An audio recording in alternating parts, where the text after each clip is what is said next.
STH128 says, this screen is boring. Okay, well, how about this screen? Are you guys ready?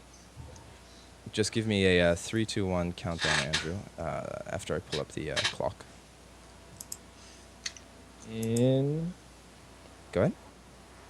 5, 4, 3.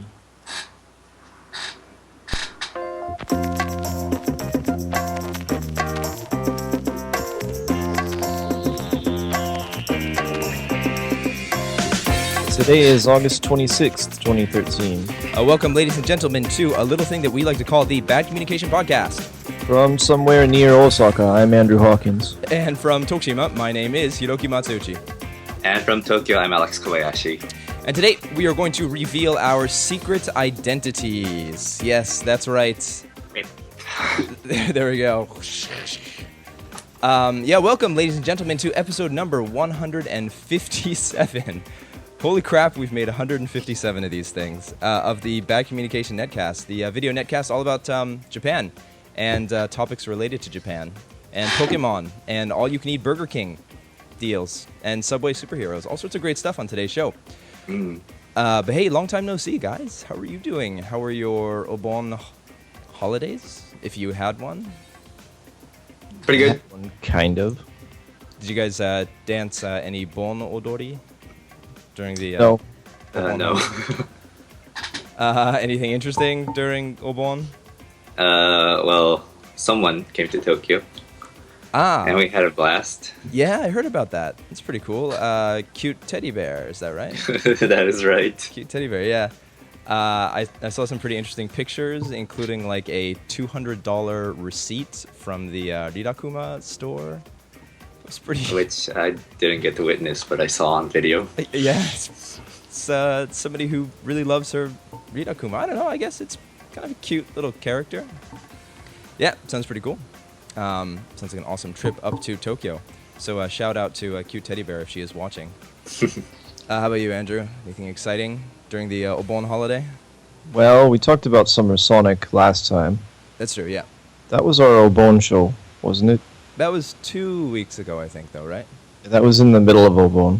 That was a while ago, wasn't it? A long time no see, guys.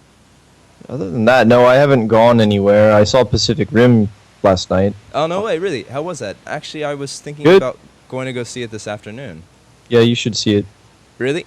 Okay, so there's... A lot of punching with giant robots. And what are they, Kaizu? The Yeah. aliens? Okay, so this is a conundrum that I often have when I want to go see a movie in Japan, especially recently because 3D has become really popular. So, I didn't see it in 3D. okay, yeah, so there are two choices at the local theater. I can either watch it in 3D, but it's dubbed, and dubbed movies suck, frankly. Yeah, I saw Iron Man 3 that way by accident. Yeah, it's terrible. Or I could watch it in 2D with the original language. And, you know, probably with something like Pacific Rim, I don't think there's incredibly deep or complicated or intricate dialogue, so I maybe could kind of do the Japanese version. But on the other hand, the dubbing is just so bad most of the time. Kind of ruins the movie. There's Japanese language in Pacific Rim itself. Really? Right. Because one of the characters is Japanese, and it's kind of funny. Like the Japanese... The lines are strange. Yeah. Oh, okay. I won't give anything away, but it's kind of wonky Japanese. Even though the woman herself is Japanese and quite famous, you'd think she could have some feedback for the screenwriter. I wonder how that actually works. Like, for example, if I did go to see the dubbed 3D version, do you think they would redub even the Japanese that was in the movie, or do you think they'd revert back to the original soundtrack for that? I'm not sure. That'd be kind of interesting. I kind of want to see it just to find out what they do with that one particular part. So it turns into English. That would be that would be pretty interesting as well. Dude, It turns into English with subtitles. Yeah. There's so many good movies coming out, but it's kind of like a little bit sad when you realize a lot of these movies have been out in the States for the past 2 months. That's reality here. Yeah, well, Star Trek Into Darkness just came out in Japan, I think this past Friday. Star Trek: The Fast and the Furious, you mean? Yeah. lots of lens flare, starring. Anyway, yeah. But I mean, 2 months ago when I was in California, I think I saw that in theater. It's a little bit sad. And I still want to see Pacific Rim and also the Miyazaki film. What is that? Right. Kaze Tachino? Yeah. I saw a funny tweet on Twitter comparing Kaze Tachino and Pacific Rim. People were saying that we went to watch Kaze Tachino expecting an anime, and we saw a movie. And then they said we went to see Pacific Rim expecting a movie, and we saw an anime. Right. It was pretty much. I heard that. This is kind of like a little bit off topic, but I heard that with Kaze Tachinu, a lot of people were complaining because of like the gratuitous featuring of smoking in it. So like Ghibli films or Miyazaki films, they're kind of famous for essentially like animated food porn, I guess you could say. Like if you think back at a lot of the Miyazaki films, like Spirited Away or Sen Tochihiro no Kamikakushi, they have this like gorgeously animated food, and like a large part of the movie centers around food. Apparently in Kaze Tachinu, it's the same thing except it features smoking, which I guess is like it's historically accurate. It's pre-World War II, engineer for Mitsubishi designing the Zeros, but apparently like a lot of smokers got out of the movie thinking like, hot damn, I really want a cigarette. Kind of the same featuring of smoking. Anyway, lots of good movies to see this weekend. Anyway, guys, do you want to jump into our first story, all about all-you-can-eat Burger King? Yeah, speaking of food. Yum, yum. So, yeah, there's an all-you-can-eat Burger King in Japan again for one day. So this is called the Beast Festa, a crazy campaign that's going to be taking place at 8 locations in the Kansai area. I was surprised. I was surprised it's Kansai, not Tokyo. Yeah. You guys have fun with your one day all you can eat 30-minute thing. Yeah, sure. I've never been a fan of Burger King even back home, and I haven't heard good things about them here either. So really, I don't think I've ever actually. Yeah, it's all you can eat, but do you want to? Is the question. All right, let me pull this up on screen. It does look pretty good. The Beast Festa. So yeah, that's a publicity shot, though. Is that like a special burger they're having for that? Looks like it has like roasted garlic on it. I mean, garlic makes anything pretty delicious. The garlic meat monster. There is kind of a caveat here. First of all, it's pretty damn expensive. It's about $15 for 1,500 yen. Yeah, I guess you have like a choice, so you can eat as many of these meat.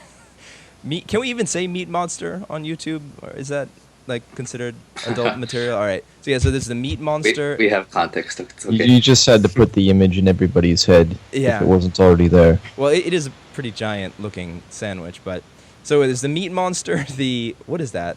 The Whopper, of course, yeah. You can get fries, onion rings, and your choice of Coca-Cola or I think is that udon-cha? And it's you can eat. Small, I can't see. Yeah, the image is a little bit small. So you can get as many of those things as you want, but it's only for 30 minutes. So, what is it?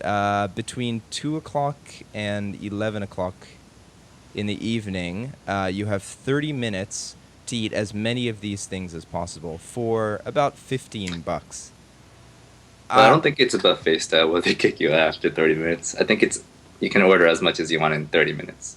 But I mean, you have to probably finish your previous sandwich before you get the next one, right? You can just walk up to the counter and say like, I'd like 50 meat monsters, please. Probably. I don't know. It sounds kind of torturous, actually.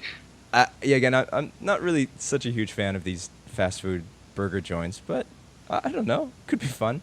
I'm pretty sure there's going to be a huge backlash. Do you guys remember when McDonald's started offering like 100 yen large fries or like extra large fries? Oh, yeah. It became like a Twitter meme. A group of kids at Yama Station, yeah. Yeah, they would buy like $100 worth of French fries and just pour them on the table and take pictures of it. Probably the same thing's going to happen with this, I'm guessing. It just sounds like tabe hodai at a fast food restaurant. Yeah. Expensive. Well, at least they say that if you're going to do this, at least get 3 garlic meat monsters so that You get your break money's even. worth, I guess, because It's- they're 650 on each usually. Garlic meat monster. I feel like that's gonna make you incredibly sick. But what the hell do I know? Anyway, guys, do you want to jump onto the next story? Sure. So, going from food to a grocer who puts on a Green Ranger suit and helps people out in Western Tokyo. Go Right. Power Rangers, right? Go Power Rangers. Yeah, so there is a man, Mr. Tadahiro Kunematsu, who is kind of a masked good Samaritan, helping people out in Western Tokyo in places, in subway stations that are slightly older, that have long and dark staircases, no escalators.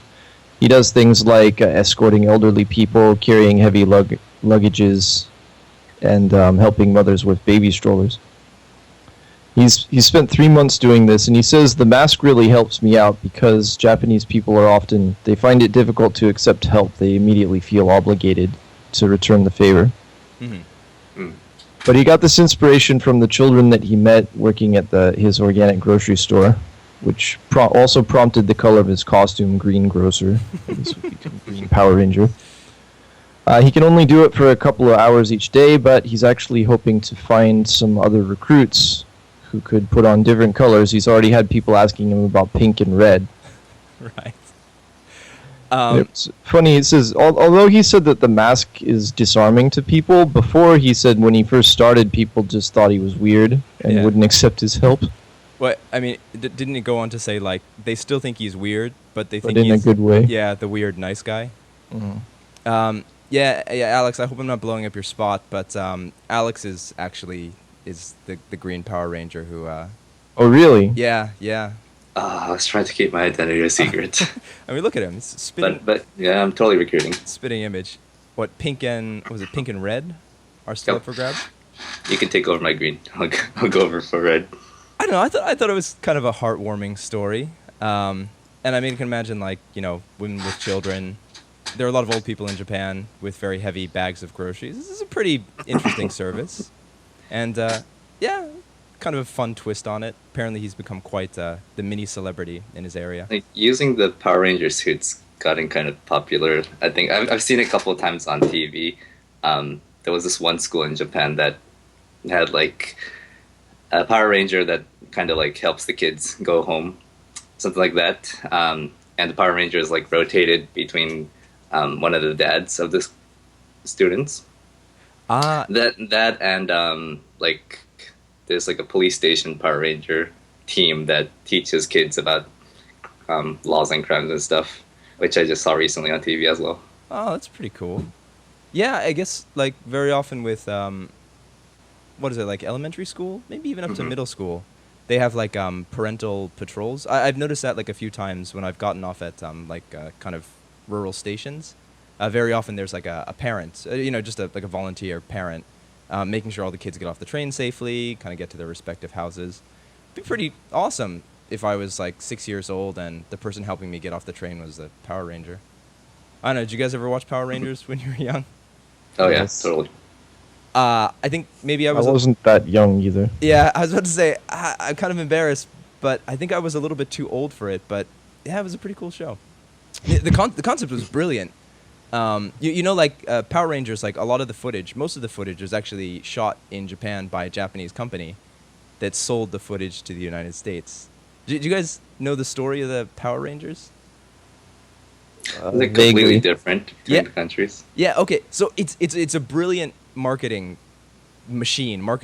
thing or idea. So what they do is they film the footage of the fight scenes, right? And of course, these are like really generic looking characters wearing the suits. Their faces are completely covered. The monsters are, I would say maybe Japanese inspired, but the battle scenes, they could take place literally anywhere. It's usually looks like an empty quarry or something, like a giant gravel pit. So I mean, there's nothing regionally telling or specific about the places where they fight. So what they do was they sell the rights to other countries, other studios in other countries, and the studios just have to make those like little story bits that go in between. Filmed the non-action parts. Yep, yeah, exactly. So you might see like the exact same Power Ranger footage, except the story in between is with like French actors, and it's entirely in French, and the story takes place in Paris. You might see the same exact Power Ranger story in the United States, for example, with American actors, as the case may be. Same one in Germany, same one in Zimbabwe. It doesn't matter where you are. You can tailor it to whatever country, whatever demographic, whatever region. I always thought that was such a brilliant idea. Anyway, guys, we are butting up to the 15-minute mark. We got to take a quick break. But I did prepare a short video, which is all about ninja. Is that all right? You guys mind if I... Ninja. Is that ninja? Oh, no, sorry. It's robots. Robots in space. Anyway, guys, we got lots of great stories on the other side, so yeah, stick around. See you in a bit. Bye.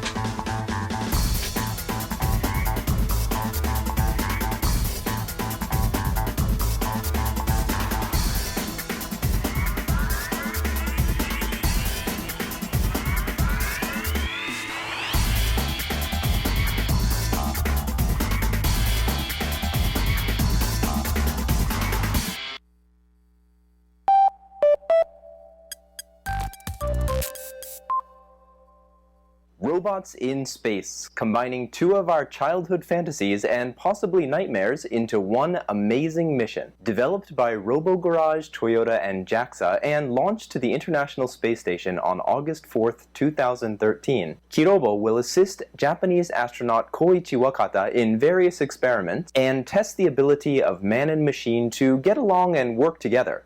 In space! Kirobo is equipped with a whole slew of high-tech features, including voice and speech recognition, natural language processing, speech synthesis and telecommunications, as well as facial recognition and video recording. Kirobo is also designed to navigate zero-gravity environments. And with this cute little guy orbiting 330 kilometers above our heads, we are one step closer to the robot apocalypse. Japan has had a long-standing obsession with robots, and they come in all sorts of shapes and sizes. From Astro Boy to Doraemon to Gundam, robots in Japan represent a deep and complicated set of ideas that are often used to explore, paradoxically, what it means to be human. In the Astro Boy comic, the nuclear-powered robot created by Dr. Tenma of the Ministry of Science was created as a replacement for his dead son, but is later rejected by his creator when Astro Boy fails to fill the void left by his deceased human child.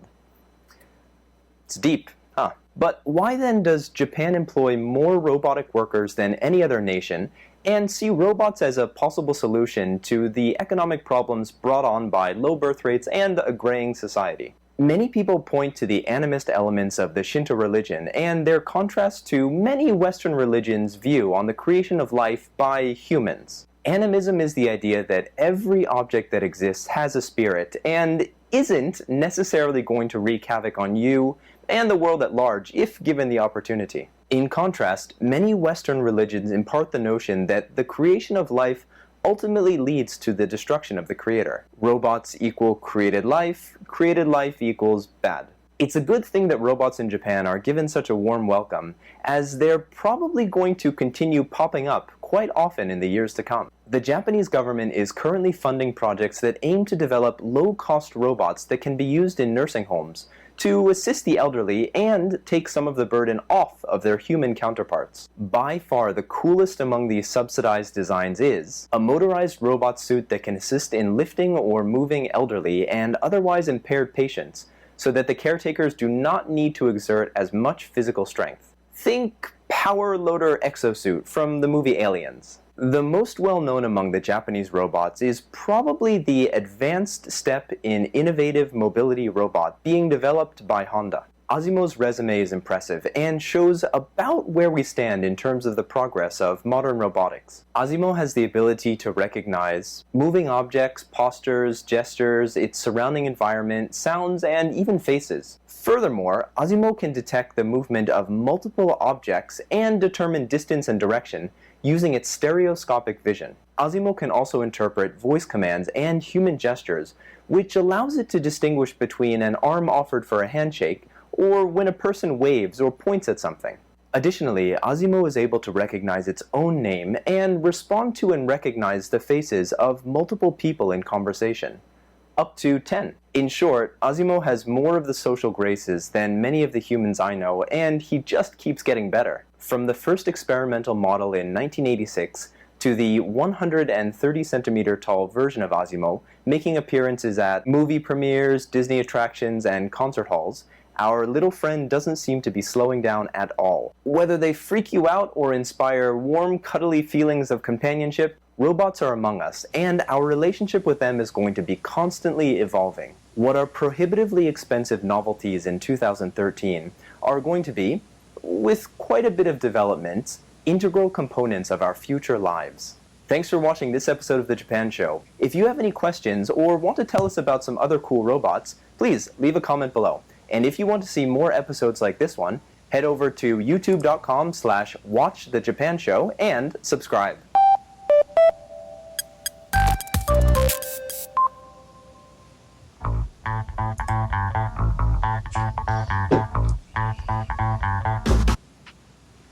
Whoops, sorry. And we are back.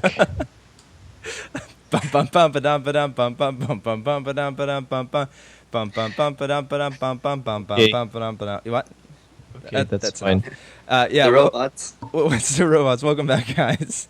Sorry, I closed the wrong window at that time. Oh god, I was watching that. I realized there's a typo in there. Whoopsie.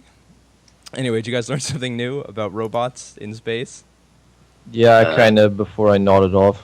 Oh, come on. It was interesting. I like the whole Dr. Tenma Astro Boy thing. I had no idea about that. Apparently, the comic was changed though, like for the animated version of the manga.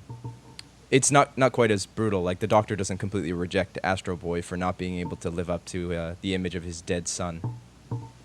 Anyway, guys, shall we pummel through the rest of the stories? I just really quickly want to talk about this one. This has been all over the news, both Japanese and American.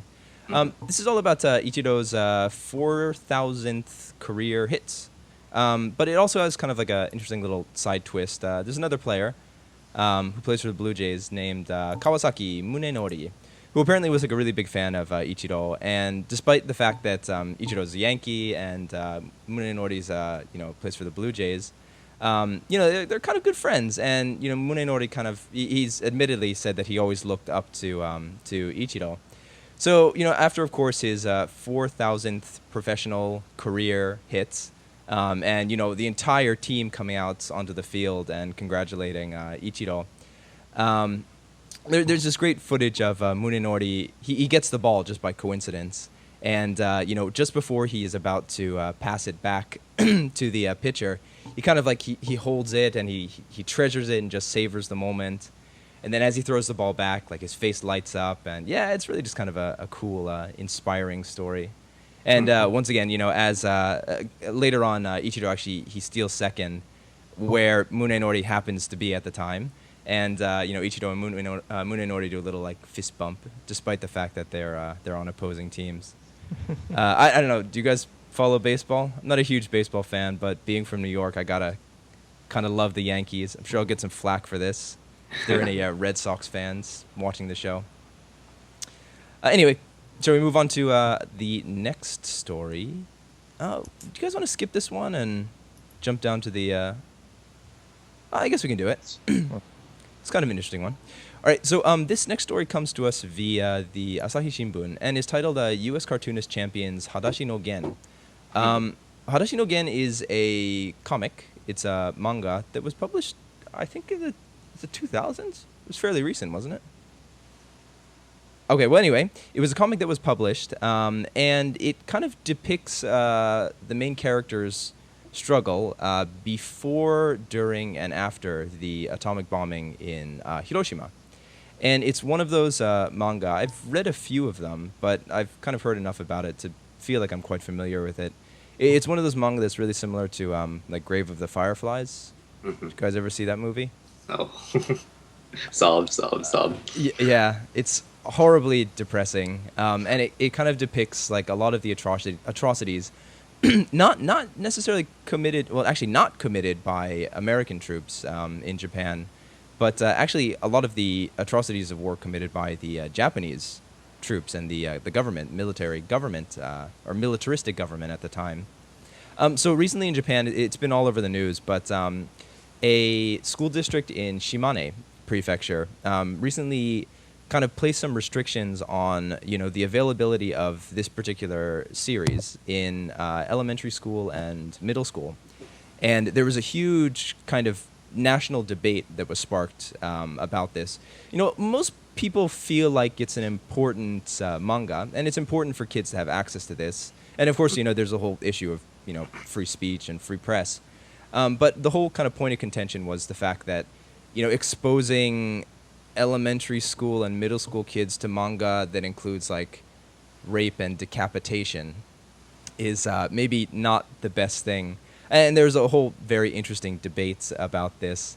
I know this is kind of a sensitive subject, but I don't know. What do you guys think? Do you think elementary school is too young, or do you think the sooner the better? Elementary school is a little bit young, I think. Okay. Well, anyway, again, very few people are completely disagreeing with the fact that this should be available. But one cartoonist in particular, a very popular American cartoonist named Telgemir, who is the author of the hit webcomic Smile. Are you guys familiar with that? No? Well, she said it was one of her earliest kind of exposures to literature, and she thinks that it is actually a very important comic for people to read. She says that after I finished Volume 1 of Barefoot Gen, which is Hadashi no Gen, I was deeply upset, but as a child I believed that if people simply saw what war was all about, they would take care that it wouldn't happen anymore. This is particularly pertinent because earlier in the month was the commemoration of the bombing of Nagasaki and Hiroshima. Mm-hmm. Anyway, guys, shall we jump on to the next story? Sure. Not quite as depressing. Well, it's kind of scary in its own way if you don't like insects very much. But there are empanadas-eating, soccer-watching Argentine ants that are invading parts of Japan. Yes, they do in fact eat empanadas. In particular here in Kobe, actually, or not far away in Kobe, there was an incident in Port Island, Yeah. where the manager of a restaurant noticed these ants coming into this kitchen for the first time in 2008. He says, although I spray a chemical agent, I cannot prevent them from coming in to my outlet because they're just that persistent. But these are special ants from Argentina, as I said, and they're quite strong and quite well organized. They destroy the natural ecosystem by outcompeting with the indigenous ants. And they're very difficult to eradicate because, unlike other ant species, they have multiple queens in one colony that can lay several times more eggs. And they also form what's called a super colony, which are like kind of like a federation of colonies. They cooperate with each other. God, ants are awesome. Yeah, I guess so. Well, I mean, it sucks if they're in your house eating your honey, but pretty cool insects in terms of just social behavior. These ones are also huge. They're about an inch long, 2.5 to 3 centimeters, and brown colored. Mm-hmm. They're not poisonous, but like I said earlier, they reproduce like crazy. Yep. They were first noticed in Hiroshima, but now they've been spotted in Tokyo, Kanagawa, Osaka, Kyoto, and a couple other 12 prefectures in total. Yeah, it's just one more insect in the long list of invasive species in Japan. Got to catch them all, right? Yeah. Gotta catch 'em all. Well, it seems like it's almost impossible, though. They said if they don't do it soon, it's never going to happen. Right. Anyway, speaking Ants. of other little... Ants, just keep your food sealed up, and you should be okay in most cases. Yeah, they don't eat wood or anything, do they? They're not like termites. They're not termites. They're not, yeah. Anyway, speaking of other little critters, why don't we quickly jump to our last story before we wrap up the show? All right, so apparently there was more than 1,500 cheaters in the last Pokemon Global Showdown. What? Yeah, so this summer, the Pokemon Company held a, I guess, worldwide tournament over Wi-Fi for people who have the games Pokemon Black and White 2, which is the current latest Pokemon games. And it was open to 50,000 competitors, and it was revealed that 1,558 of those people cheated. 68 in the junior division, 335 in senior division, and 1,155 in the master division. Sheesh. Sheesh. And we were kind of wondering how you cheat on Pokemon, so I was kind of like researching during the break. And apparently, you use a app on your smartphone. I'm not going to name the app, but it actually allows you to build Pokemon. You choose what Pokemon you want, what to name it, what kind of abilities, what kind of item you want to give them, what levels, what moves, what stats. You can set all of those, and then you just, well, I guess, wirelessly transfer them to your Pokemon game.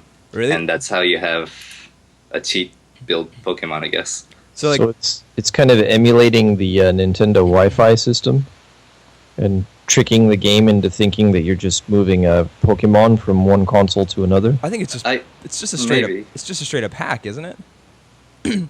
So I mean, like if I mean, it would be a hack. so I mean, like if I show up to one of these competitions with like Hirokichu with like strength 9,999, agility 9,999, speed 9,999. Mhm. Yeah, you're probably gonna get busted for that, huh? Huh. Well, Interesting. Yeah. I mean, I guess, well, it emulates it, so the game will recognize it as a legit Pokemon, but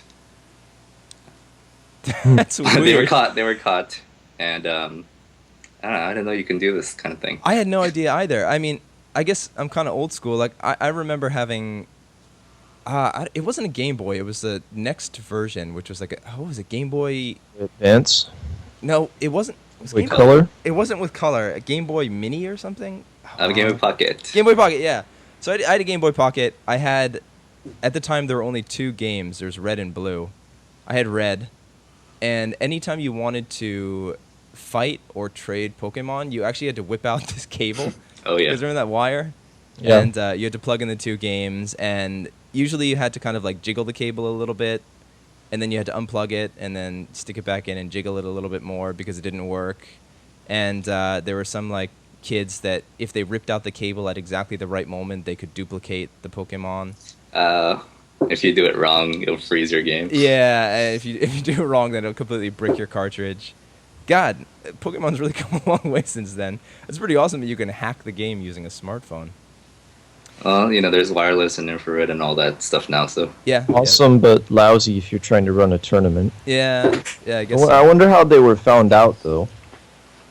Yeah. 'Cause, I mean, like, obviously in Hiroki's case, if you show up with a super high-powered, like 9,999 level character, they're gonna be like, yeah, right. Get the hell out of here. Why does your Pokemon have the same name as you? Hiroki's mom. But, people are usually not that stupid about that, are they? No, probably not. They probably just emulate the real Pokemon. So I wonder how they were found out. I wonder if it's really worth it, though. I mean, is it just like Pokemon street cred? Or is there actually some sort of like cash prize involved? oh, it's a big thing.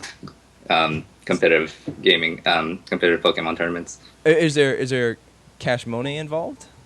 Like, do you actually win legit stuff? I'm not sure, but there are world champions and stuff too. So No way. Well, I guess I always imagine Pokemon being for kids, but it's not really. That's obviously not the case anymore. And just like StarCraft, it's a competitive video game. So yeah, hey, why the hell not? I saw You a guys pretty are- cool battle at the Pokemon game show I went to. Really? It was one of the participants in the game show versus the 3-time world champion, duking it out on stage there. Just out of curiosity, what kind of person is the 3-time world champion? Is it like a 6-year-old kid, or is it like No, like he's like 32-year-old? he's dude. some like 20 or 30-year-old guy Oh, from okay. America. Huh? No way. This is a whole world that I haven't been involved in like 20 years. So gotta get back in on it. Did you guys ever hear about the price-fixing scandal, the game-fixing scandal in South Korea about StarCraft? StarCraft 1 or 2, or both. I think it was one, I'm not sure. Hell, I mean, if people Anyway, it's just fun. It was just funny. no, I mean, It's as serious as any other sport over there. yeah, exactly. I mean, you have game fixing all the time, like historically, and Major League Baseball, Mhm. American League Baseball, and I mean, StarCraft is becoming just as big. So why the hell not? I guess. Sure, there's money to be made. Yeah, have you guys ever watched some of the replays of those StarCraft games? They're actually really entertaining Yeah. to watch. The commentary is really good too. Like in many cases, the commentary is actually better than like a lot of the sports commentary I've seen. But hell, that's an entirely different topic. Anyway, Yes, guys, play Pokemon, but don't make Pikachu cry. by cheating. Anyway, guys, we got to wrap up the show. Thank you guys very much for watching this episode of the Bad Communication Netcast. If you'd like to find our show notes with links to all of the articles we talked about today, you can find it over at badcommunicationjapan.com, along with all sorts of great contact information. So, yeah, check us out there, guys. As always, we will be live every week at the same time. So, yeah, drop by, say hi, and watch us live. All right, guys, we got to get the hell out of here for now. So, once again, my name is Hiroki Matsuuchi. I'm Andrew Hawkins. And I'm Alex Kobayashi. And this is Bad Communication. As Alex said, please, don't make Pikachu cry. See you guys next week. Bye. Bye. Pikachu. Bye.